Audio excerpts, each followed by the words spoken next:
Voilà, je suis très heureux d'accueillir François Durovray, le président du département de l'Essonne, un département qui est en pleine ébullition, en plein développement économique, et vous y êtes pour beaucoup, cher François Durovray. Dans le département de l'Essonne, on va parler un peu de votre administration. Hein, on parle beaucoup de parité homme-femme. Est-ce que les collectivités locales font les mêmes efforts que les entreprises privées en termes de salaire ou de parité pour avoir une bonne représentation féminine dans ces rangs?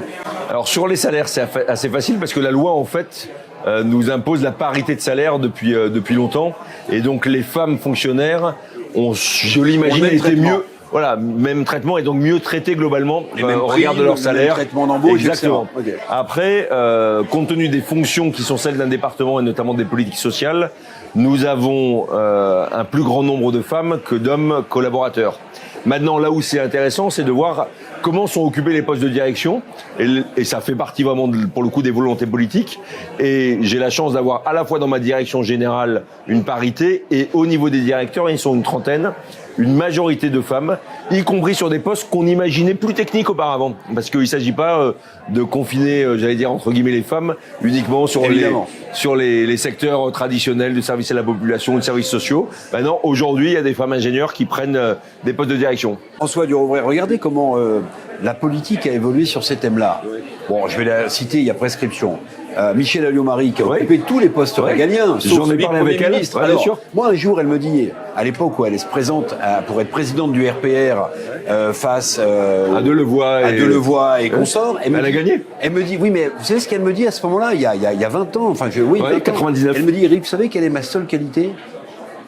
J'ai dit Michel, bon, elle n'était pas encore ministre de la Défense, elle n'était pas encore ministre de la Justice, de l'Intérieur. Non, elle me dit, ma seule qualité au RPR, c'est d'être une femme. Il n'y en a pas beaucoup.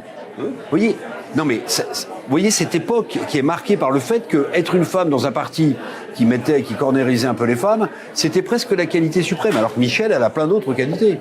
Oui, et c'est une génération de conquérantes. Alors on parle souvent de Simone Veil, mais effectivement, Michèle Alliot-Marie, mais dans chaque famille politique, il y a eu des femmes qui se sont imposées pour leur qualité propre, plus que pour leur sexe. Et Michel, à l'évidence, en fait partie. Et vous, dans le milieu politique, François Durovray, si vous deviez, au-delà de ces deux femmes que vous venez de citer, Simone Veil, Michèle Alliot-Marie, avoir de l'admiration pour une femme politique qui vous aura marqué ces dernières années, en France d'ailleurs ou ailleurs, c'est plus difficile à trouver qu'un homme, parce que ça veut dire qu'il y a moins de femmes qui sont spectaculairement arrivées, ou alors vous vous dites, j'ai pas en mémoire des actes spectaculaires d'une femme en politique. Alors, la vie politique a davantage été marquée par les hommes, c'est la raison pour laquelle les références sont plutôt masculines. De mon côté, c'est De Gaulle, c'est Chirac, c'est Séguin. Mais évidemment, il y a des femmes, au-delà de Simone Veil, qui ont marqué la vie politique française et qui l'ont peut-être même marqué avant. Enfin, moi, j'ai pour Olympe de Gouges, j'ai pour beaucoup de suffragettes de l'admiration, parce que ce sont des personnes, pour la première bachelière, dont j'ai oublié le nom, je suis désolé, mais des femmes qui, au 19e siècle, au 20e siècle, ont forcé le destin et ont montré que les barrières que nous mettions aux femmes étaient totalement dépassées déjà à l'époque. Enfin, vous imaginez que ma mère n'avait pas de carnet de chèques. Oui, bien sûr. Lorsqu'elle s'est mariée. Elle a eu le droit de vote en 46 ou en 47, bien sûr. Elle est plus jeune, donc elle a eu l'âge des 21 ans.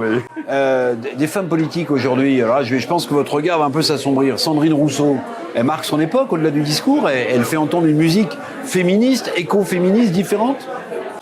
Je ne pense pas qu'elle serve ni la cause des femmes, ni la cause de l'écologie. Mais c'est un avis tout personnel. Après, vous voyez, dans l'écologie, Barbara Pompili est une femme que je respecte, que je trouve intéressante. Florence Parly, qui a été ministre de la Défense, est une femme qui, je pense aussi, a marqué. Et il y en a dans toutes les familles politiques. Et juste dernière question. Est-ce que quand vous exercez votre fonction de président du conseil départemental de l'Essonne, il y a des qualités chez des femmes que vous remarquez que vous ne trouvez pas chez certains de vos collaborateurs masculins? Alors, je crois l'avoir abordé tout à l'heure, ce sont des femmes. Les femmes, d'abord, travaillent davantage, et encore aujourd'hui. C'est-à-dire qu'elles ont, je pense qu'elles En amont, elles se sentent coupables, ou en tout cas elles veulent prouver. C'est le syndrome de l'imposteur. Ouais, exactement. Donc elles bossent énormément, elles connaissent leur dossier. Et elles, alors qu'un homme, des fois, il robe un petit peu en laissant penser qu'il a étudié alors qu'il n'a pas vraiment étudié le dossier. Donc elles bossent, elles sont plus franches, plus directes, plus sincères. Alors ce qui est globalement une qualité, mais ce qui peut être aussi un défaut dans la vie politique, parce que la vie politique, c'est aussi de trouver des compromis, réussir à naviguer entre des eaux et des intérêts qui peuvent être divergents. Et là, pour le coup, je m'appuie davantage sur les hommes que sur les femmes pour converger, parce que les femmes, souvent, elles ont une position et elles y tiennent. Voilà. Mais je crois que ça fait partie aussi du charme de la vie. On est fait différemment. Merci beaucoup, François Durovray. Merci. Le juste équilibre. Voilà, ça vous voit, il y avait la force tranquille, maintenant il y a le juste équilibre. François Durovray, président du conseil départemental de l'Essonne. On se retrouve dans peu de temps sur TV L'Hémicycle.